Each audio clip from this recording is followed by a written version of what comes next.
Mariam girls. So in the operating system course, we are currently in module 2. So these are some of the topics in module 2, in which we have already talked about process concepts and process scheduling. These are the two topics already covered. So all these, what do you mean by a process, what do you mean by process concept, then what are the different states of a process, and how this process information will be stored. Very interesting. The process control block we discussed. Then how the operating system will be switching from one process to another process, because we are going to always have multiple programming environment. If it is going to be single programming environment, no issues at all, right? So everything can be given to that particular program. But the problem here is we are going to have multiple programs. If you have multiple programs, obviously you need to manage them, right? So for which we have different managements, in which more than one processes are running. If so, how the operating system is going to switch from one process to another process, we discussed.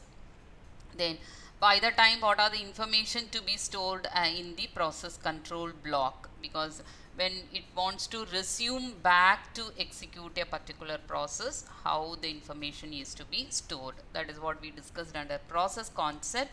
Then we talked about process scheduling, right? So how the process scheduling will be done, for which the queue data structure is used for managing the processes. Then we also seen like what are the different queues available for the scheduling process. Then from the queue, who is going to take it, right? So from the queue, who will say, right, okay, you go and get executed by the processor, which will be done by the scheduler. And for each scheduler, you will have a particular queue. And we had seen we can have a long-term scheduler, short-term scheduler, all those concepts we discussed in the process scheduling also.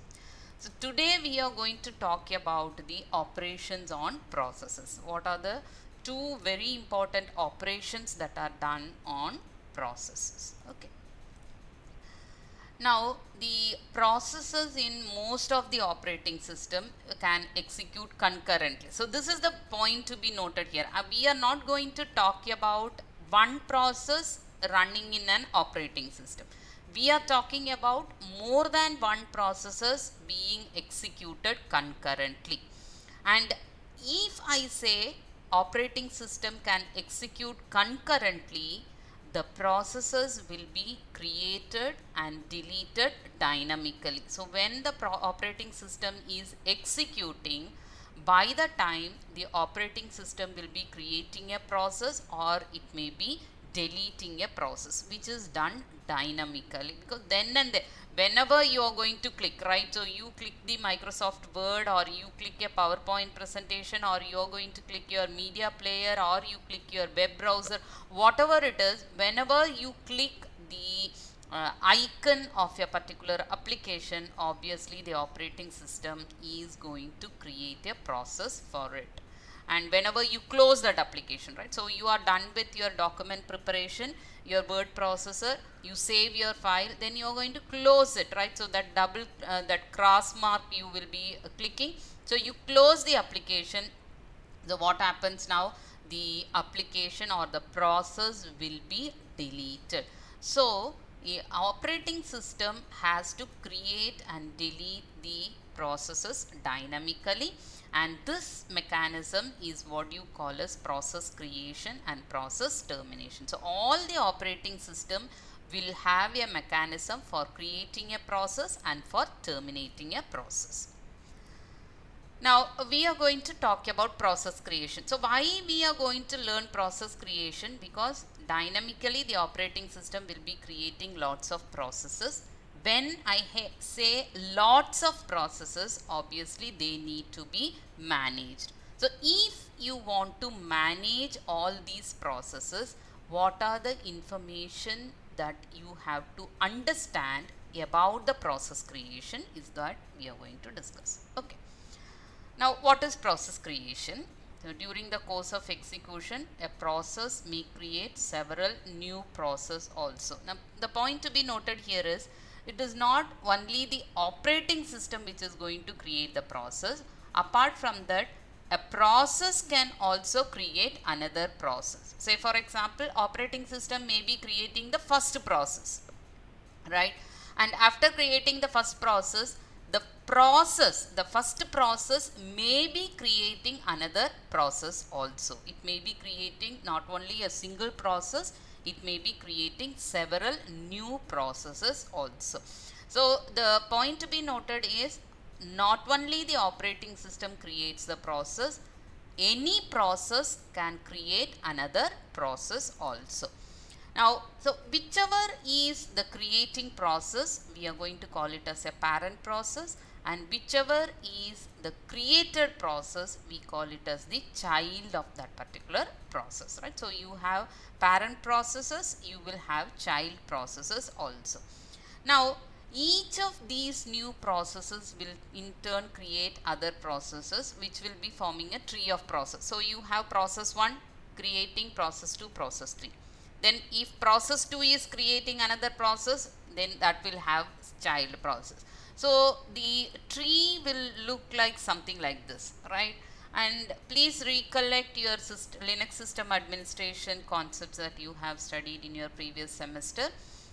You might have studied about the init process and how the init process creates a login process and how the login process creates a bash process.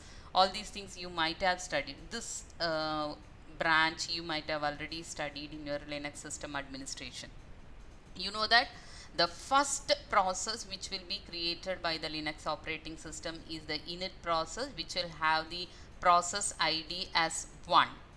Then this init process will be creating a child process which is the login process, and this login process will create a bash shell, right? So you know you want a shell for giving all the commands to be executed, and this bash shell in turn can create a ps command, right? So if you type the ps command, then obviously a ps process will be created, and you may have some editor also, then the editor will also be a child process, right? So this is how a tree of processes will be created in a typical Linux operating system. So that is what is given in the previous slide, saying that each of these new processes may in turn create other processes, which will be forming a tree of processes like this. Okay.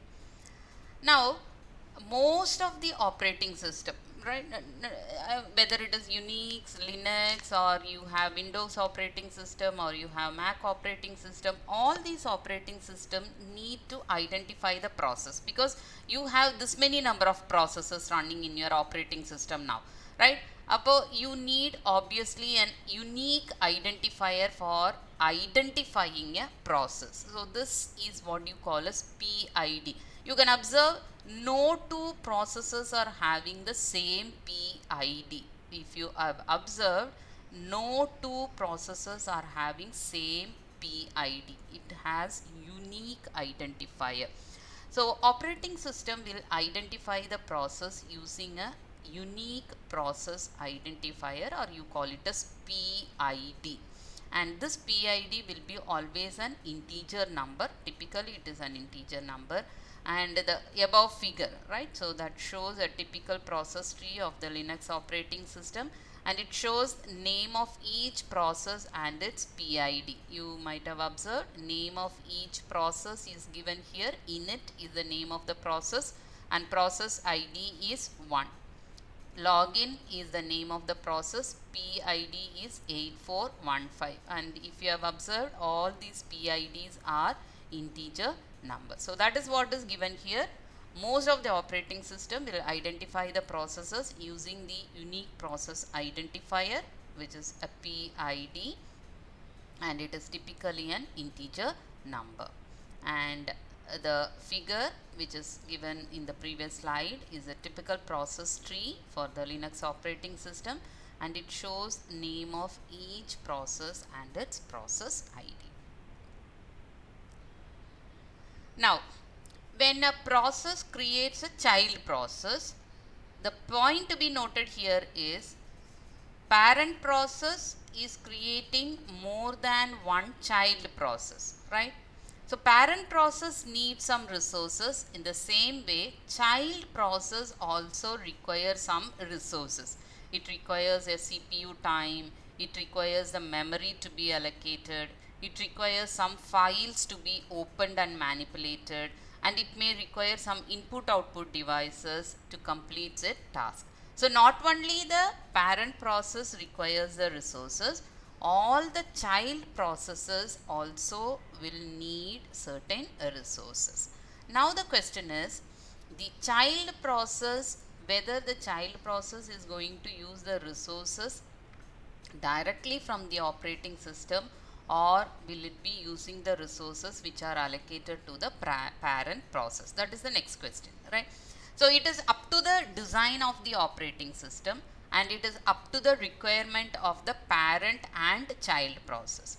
So a child process may be able to obtain the resources directly from the operating system. So if it is a privileged child process, and if it can directly communicate with the operating system, it will use all the resources directly from the operating system. That may not happen often.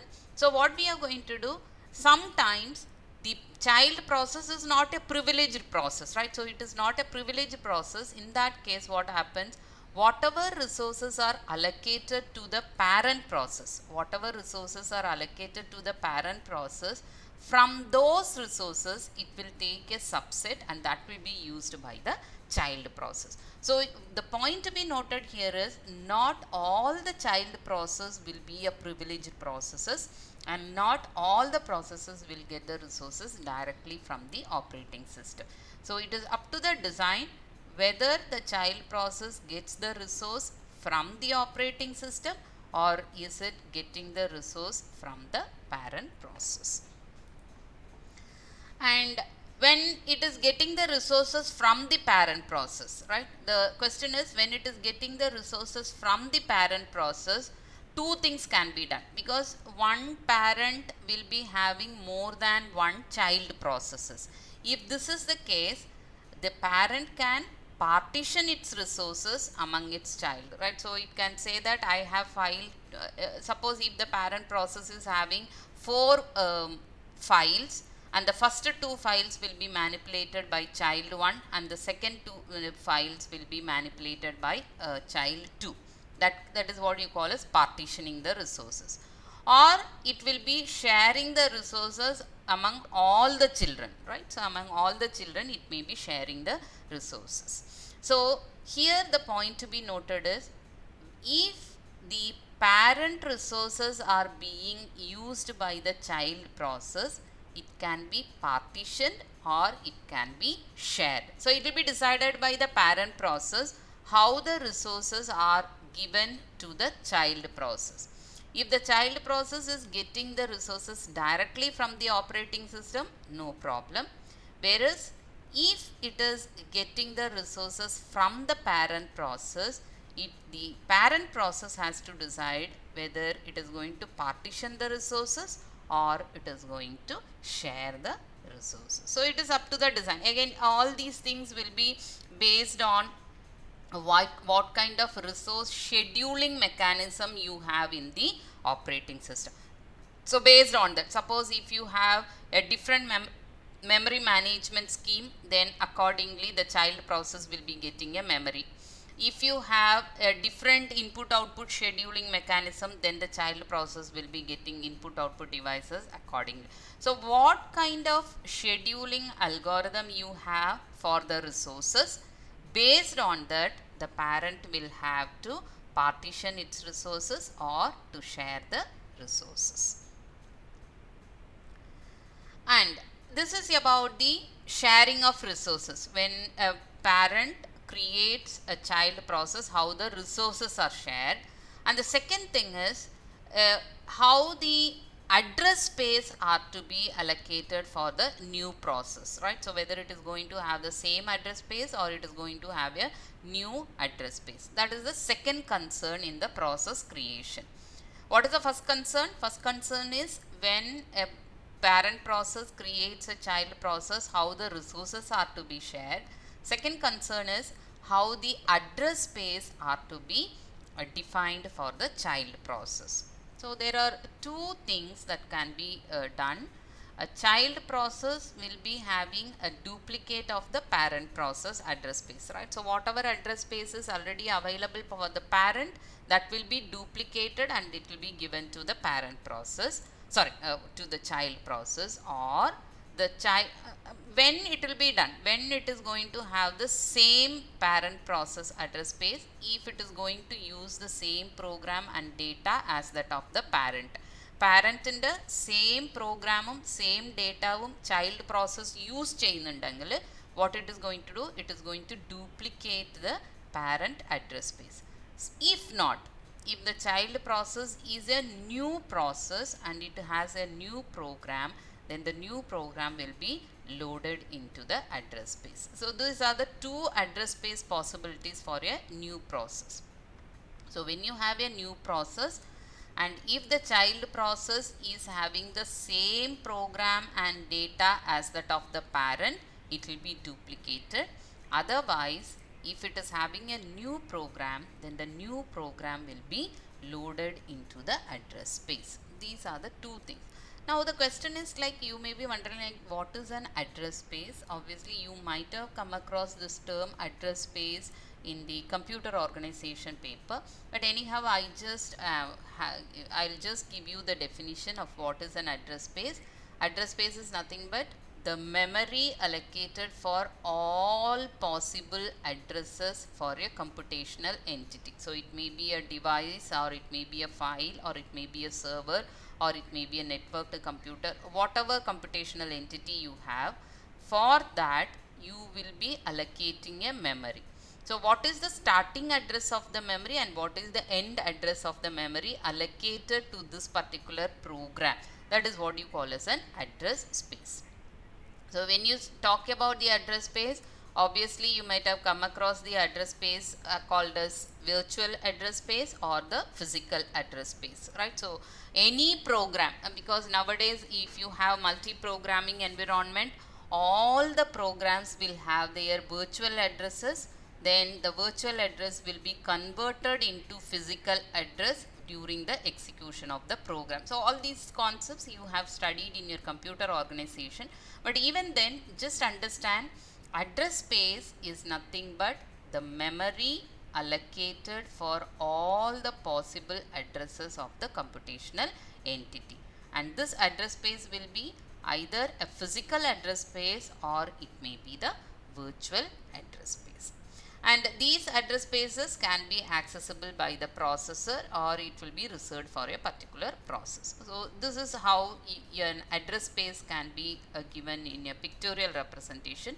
You can have a virtual address space and you will have the physical address space. And if you observe in the virtual address space, always the address starts with 0. We are going to start with address 0 and up to the size of the program, right? So this will be the logical address space, and this logical address space will be loaded into one part of the memory which you call as partition, and this 0 will be converted into the starting address of this partition, and the final address will be converted into the end address of this particular partition. And this is the physical memory. Physical memory, ഇപ്പോൾ suppose 64 KB ആണ് നിങ്ങളുടെ memory size ആണെങ്കിൽ starting address will be 0 and 64 KB will be the last address, right? So in between you will have several partitions, and always the first partition will be given for the operating system. ഇതൊക്കെ we have already seen in our previous discussion, and the rest of the things are called as user space, and this is called as a kernel address space, and these are all called as user address space. All these terms we had already discussed, and the point here to be noted is two address possibilities are there for the child to have the address space.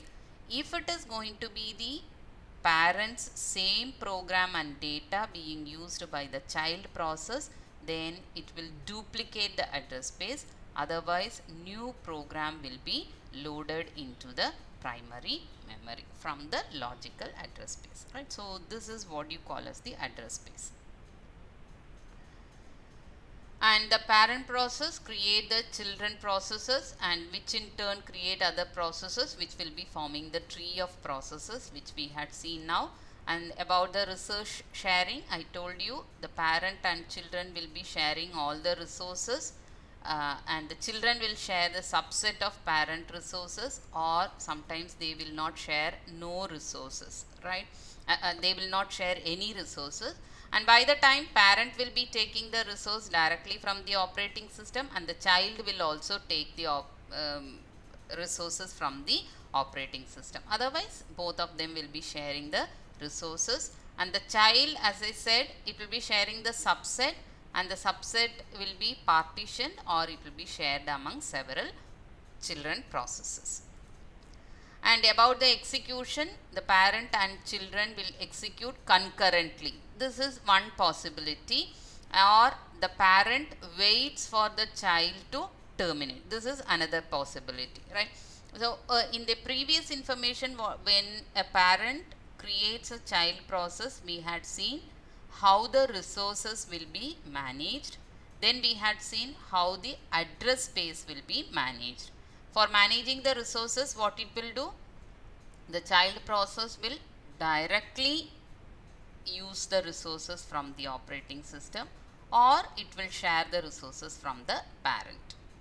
And about the address spaces, what we discussed about the address spaces, the child address space may be a duplicate of the parent address space, or a child will have a new program altogether and it will be loaded into the primary memory, right?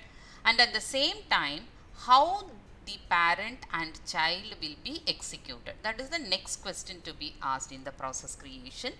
And here there are two cases. One, the parent and the child process will be executed concurrently or simultaneously. So concurrently, when I say, if it is going to be only one processor, ഒരു processor മാത്രമേ ഉള്ളൂ, അപ്പോൾ concurrently പറയുമ്പം എന്താണ്, കുറച്ച് time slot will be given for parent and another time slot will be given for child, so that both of them will be switched between in the processor. Whereas simultaneously പറഞ്ഞിട്ടുണ്ടെങ്കിൽ you may be having two processor, രണ്ട് processor ഉണ്ടാവും, processor 1 and processor 2. So the parent will be executed in processor 1 and the child will be executed in processor 2. So that is why when I say executing concurrently, you should make sure whether we are having multi-programming environment or multi-processing environment. And I had already told you what is the difference between multi-programming and multi-processing. Multi-processing എന്ന് പറഞ്ഞിട്ടുണ്ടെങ്കിൽ you are going to have more than one processor in the computer. അപ്പോൾ more than one processor ആണെങ്കിൽ you can have two processes running at the same time. At time t1 you can have two instructions executed simultaneously. How? Instruction 1 can be executed in processor 1, instruction 2 can be executed in processor 2. Simultaneously at time t1 you are going to execute two instructions. Whereas multi-programming means we are going to have only one processor. There is only one processor. So the processor will decide which process is to be executed at time t1. At time t1 it will execute either process 1 or process 2, not together. Okay, so how it is to be scheduled, it is depending on the scheduling algorithm. You may have time sharing, you may have round robin, or you may have preemptive scheduling, right? So different types of scheduling are there. Based on that, it will go for. So when I say concurrently, don't be carried away by like both parent and children are executed at time t1 itself. It depends on whether it is multi-programming or multi-processing. And or the second case is the parent will be waiting until the child process gets terminated. This is the second case of execution. So first case, what did we see? Execution will be concurrently, whereas the second case is the parent will create the child process and it will give the control to the child process. Now the child process will be executed and the parent will wait until the child process gets terminated. This is another way of executing the process. Okay, so this is a simple C program you can just go through, which will be creating a child process. And in C, if you want to create a child process, we use the command called fork, right? So this is a command or method, let me say, or a function which is available in the library, and just invoke the fork function and automatically it will be creating a child process. And as I told you, whenever a process is created, it will be given a unique identifier. So that identifier will be given to this PID variable, right? So this is a simple integer variable where we are going to store the process ID of the created process. And if the process ID is negative, that means there is some error in the creation of child process. So you are going to just display it is having some error. Okay. If not, it will check whether the process ID is equal to 0. If it is equal to 0, it is going to be the child process and the process will be executed. Otherwise, if it is not equal to 0 and it is greater than 0, then obviously it is going to be the parent process. And the parent process, as I told you, it will wait for the child to complete, for which it will be using a system call called wait. Wait and fork are not system calls here. Actually, the wait and fork are the functions in the C library, and these functions will indirectly invoke the system calls, right? So you have fork system call, you have wait system call, and you have exec system call. So all these system calls will be invoked indirectly using these C functions, right? So wait system call and fork system call. But ഇവിടെ ഞാൻ system call എന്ന് പറയുന്നില്ല, because ഇതെല്ലാം functions ആണ്, സിയിലുള്ള library functions ആണ്. ഈ functions എന്താ ചെയ്യുക, ഫോർക്ക് എന്ന് പറഞ്ഞിട്ടുള്ള സിസ്റ്റം കോളിനെ indirectly it will be invoking. The same way wait എന്ന് പറഞ്ഞിട്ടുള്ള ഫംഗ്ഷൻ എന്ത് ചെയ്യും, വെയിറ്റ് എന്ന് പറഞ്ഞിട്ടുള്ള സിസ്റ്റം കോളിന് ഇൻവോക്ക് ചെയ്യും, right? So that is the point to be noted. So like this you can create child processes in any process. So fork is the system call which is used for creating the process, and this shows like how it flows. The parent process will create a child process, and if it is greater than 0, the parent process will be waiting, and after it will be waiting, right? So the parent process will be waiting for the child process to get terminated.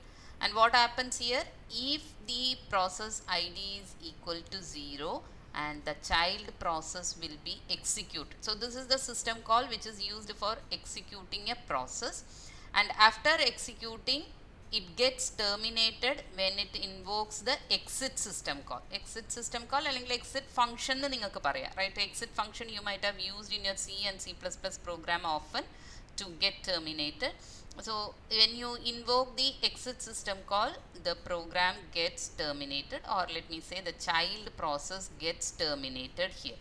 If the child process gets terminated, it will go back to the wait system call, and here it says the child process has been terminated.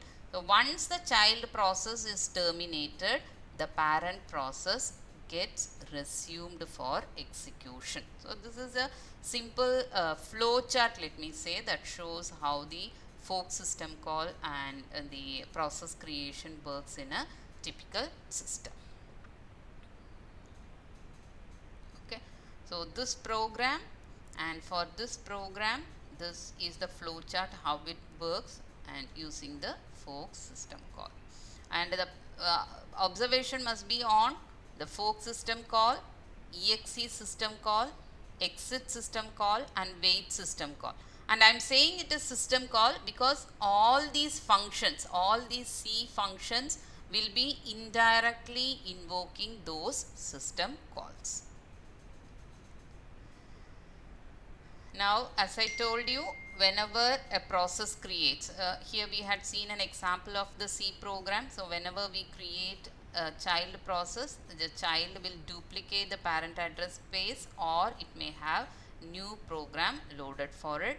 And in the Unix examples, fork system call creates new process. This is the example we had seen now.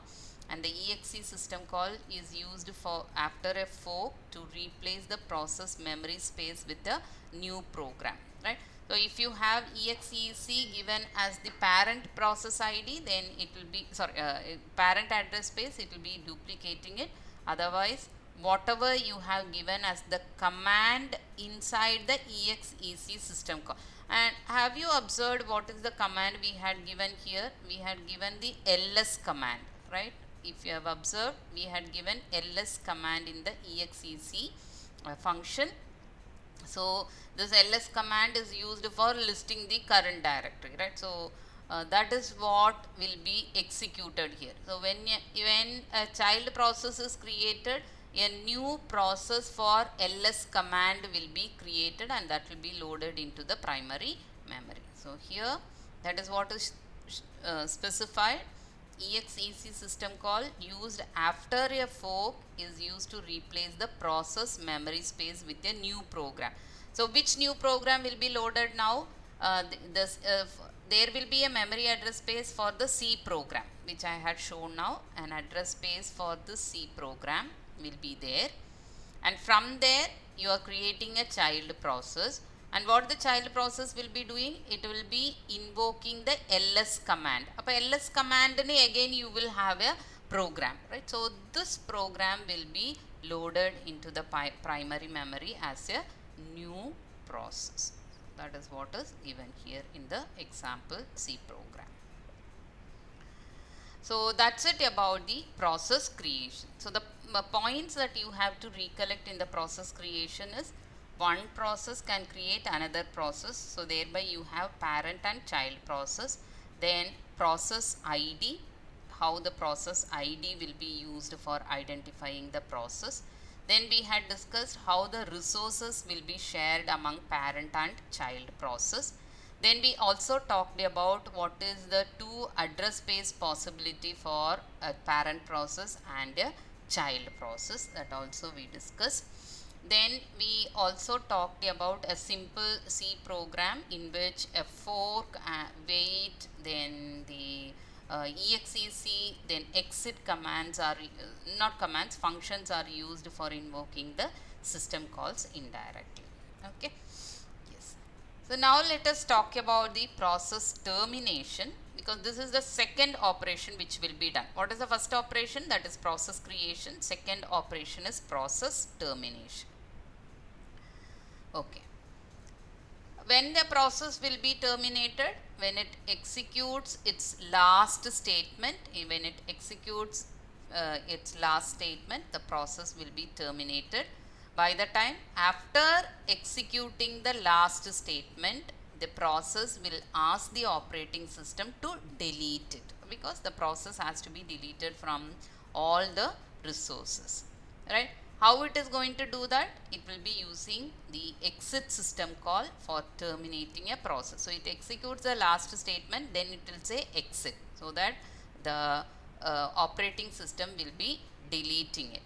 Now, whenever it is deleting whenever it is terminating a process, whenever the operating system is terminating a process, what it will do?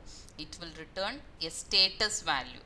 And please recollect, when you use your exit function in your C program, you always give exit, within bracket you give 0. The 0 is what you call as the status value. So if the status value is 0, that means it is a successful completion of the program. അങ്ങനെയാണ് നമ്മൾ exit of 0 കൊടുക്കുന്നത് എപ്പോഴും. C അല്ലെങ്കിൽ C++ പ്രോഗ്രാമിൽ you might have often used this exit function, and exit function within bracket you will have 0, that is the status value, right? And if you give non-zero value, that is going to be an error code. You can treat it as an error code. So non-zero value 1 anangli, you can say it is a one particular error. If it is 2, it is another error. If it is 4, it is another error. So for each type of error, you can give an error code, and that error code will be the status value if it exits with an error. Okay, non-zero value for an error termination, and 0 for successful termination of the program. So whenever we use this exit system call, it will be returning the status value, which is generally an integer, a 0 or a non-zero value. And all the resources of the process, whatever resources you are going to have, memory or the file, or you are going to have input output devices, all these things will be deallocated by the operating system when it gets terminated. So this is very important that you have to note in the process termination. Termination will be done by the exit system call.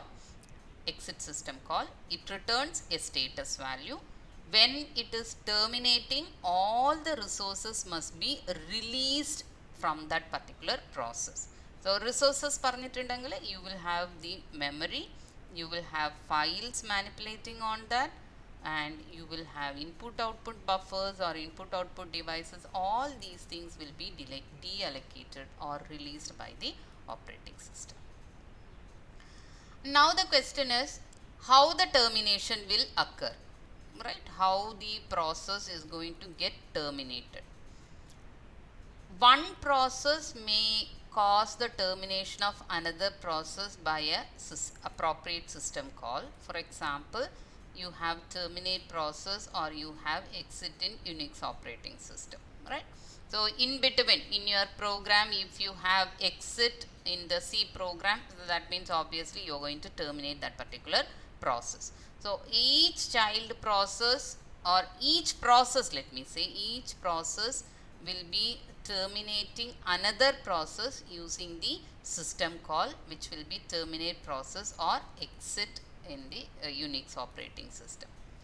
Now another case is parent may be terminating the execution of the child process. So it will be aborting the child process when the child process has exceeded allocated resources, or the task assigned to the child is no longer required, or if the parent is getting terminated. So these are three situations where the parent will be terminating the execution of the child process. So in the previous slide we had seen a process can cause the termination of another process. That means a parent process may cause the termination of another process. How it will be doing? It will be doing it by using these kind of system calls.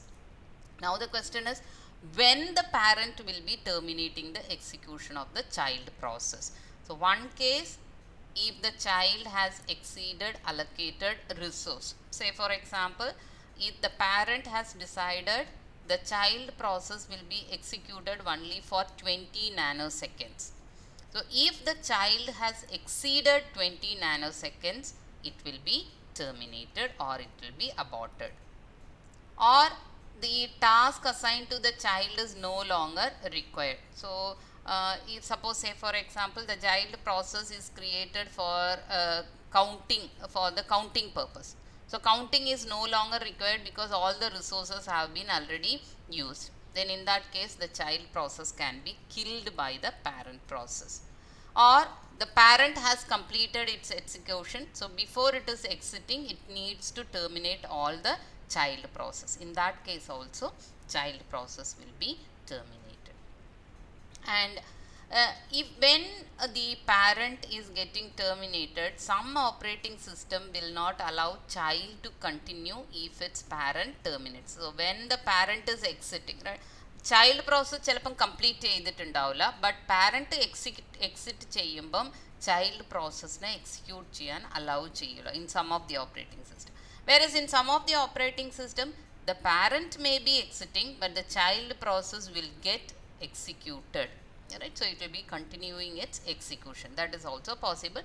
But in most of the operating system, before the parent exits, it will kill all the child processes, or it will wait for all the child process to get terminated. So it depends on the design of the operating system. And all the children will be terminated, which you call as cascading termination. So the parent process will have child 1, child 2, child 3 created. So before the parent gets terminated, what it will do? It will be cascading the termination. How it will be doing? Child 1 is created first, so child 1 will be deleted. Child 1 is created first, then child 2, then child 3. So what it will do? It will first terminate child 3, then it will terminate child 2, then it will terminate child 1. That is what you call as cascading termination, right? So if a process terminates, then all its children must also be terminated, and this is what you call as cascading termination, right? So when a parent process terminates, it terminates all its child processes, and when it is terminating, it will be terminating in last in first out case, right? So whichever process is created last, that will be deleted first.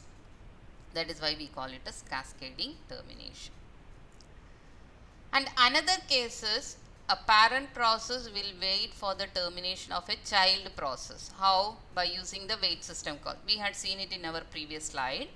And the wait system call is passed a parameter that allows the parent to obtain the exit status of the child, right? So wait system call will wait for the exit system call to be executed, and whatever is returned by the exit system call will be returned by the wait system call. Appa parent can understand, the parent process can understand whether it is a successful termination of the child process or it is a erroneous exit of the child process.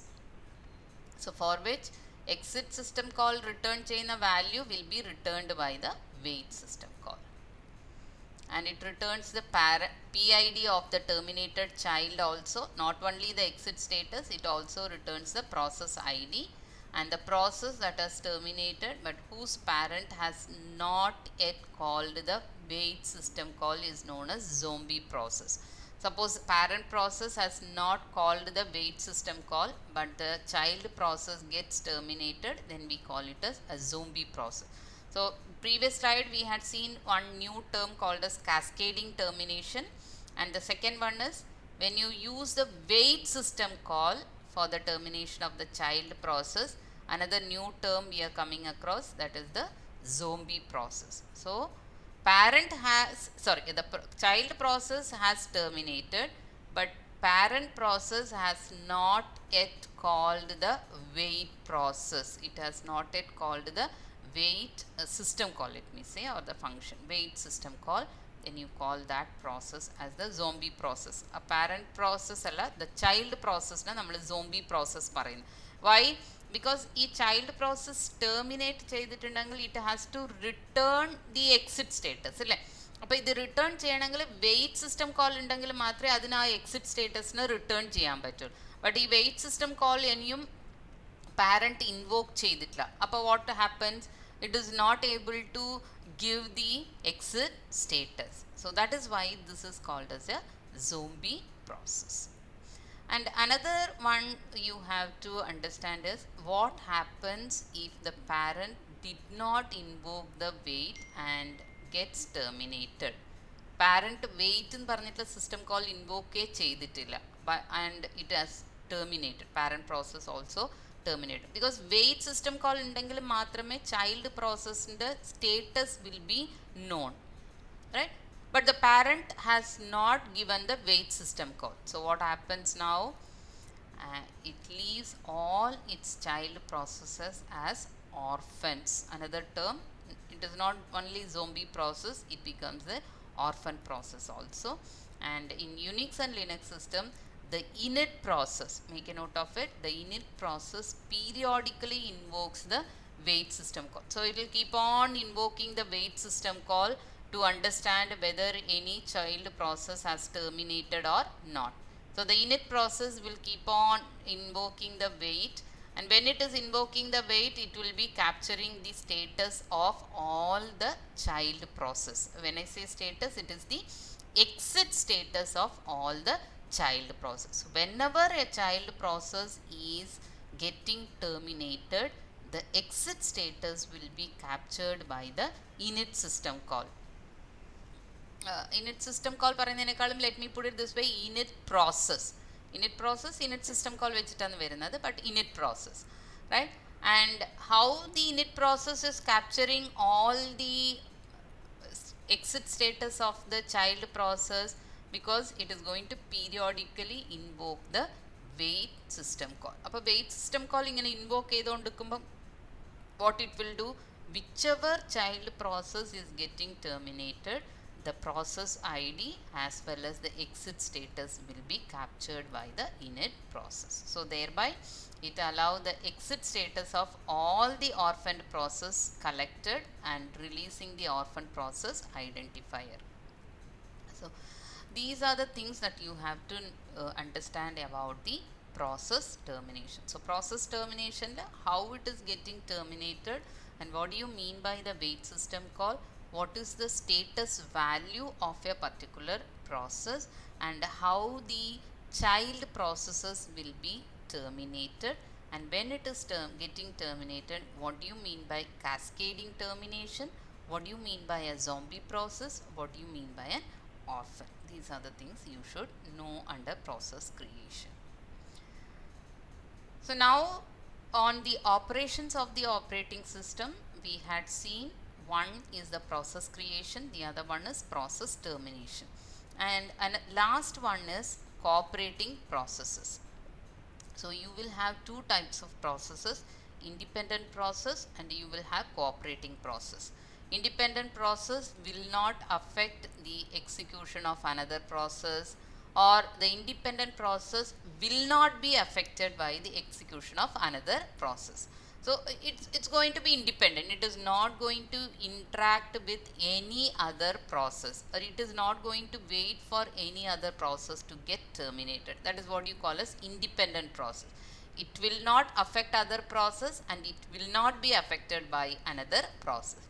Whereas you have lots of processes called as cooperating processes, which will affect another process or it will be affected by another process, both the way, right? So it will be if for example I will have process 1 and process 2.